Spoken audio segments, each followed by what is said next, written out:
সবুজের সমারোহে আবৃত আঁকাবাঁকা উঁচু নিচু পাহাড়ের বুক ঘেঁষে ঢালু জমিতে চাষ হয়েছে সুমিষ্ট জাতের আখ।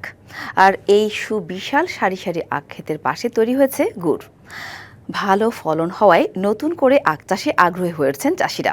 স্থানীয় চাহিদা মিটিয়ে উৎপাদিত এই গুড়ের চাহিদা যেমন নানা জেলায় বাড়ছে, তেমনি লাভবান হচ্ছেন কৃষকরাও।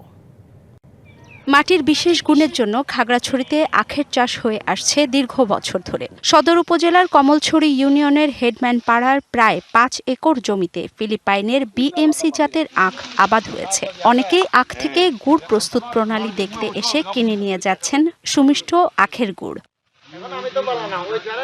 স্থানীয় চাহিদা মিটিয়ে এই গুড় ঢাকা, চট্টগ্রাম, রাজশাহী, সিলেট ও কুমিল্লা সহ দেশের বিভিন্ন জেলায় যাচ্ছে। এই গুড় প্রস্তুত করতে আখের রস জাল দিতে হয় প্রায় ৬ ঘন্টা। ভোর থেকে শুরু হওয়া এই কাজ চলে রাত ৮টা পর্যন্ত।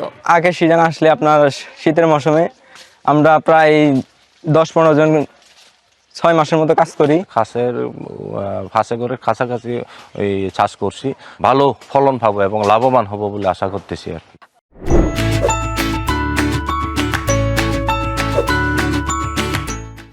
পাহাড়ের আখের গুড়ের চাহিদা থাকায় প্রান্তিক কৃষক ব্যাপকভাবে ঝুঁকছে আখ চাষে। কুশল খেতে বেশি লাভ আছে, আর খেতেও খাইতে পারে আর কুশলও খাইতে পারে, মানে লেখাপড়া শিখতে পারে এটা আর কি। এই জন্য আমরা আস্তে আস্তে আরো যদি সামনে দিয়ে একটা ক্ষেত করতে পারে এটা আর কি। ভেজালমুক্ত আখের গুড় তৈরিতে উন্নত মানের চুলা ও কারিগরি সহায়তা দিচ্ছে এ প্রকল্পের সংশ্লিষ্টরা।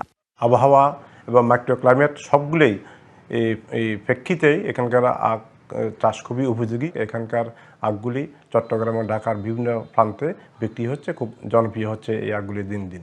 পার্বত্য চট্টগ্রাম উন্নয়ন বোর্ডের সুগার ক্রপ প্রকল্পের তথ্য অনুসারে এবছর খাগড়াছড়িতে ৩০ মেট্রিক টনের বেশি গুড় তৈরির আশা করা হচ্ছে। DBC news desk.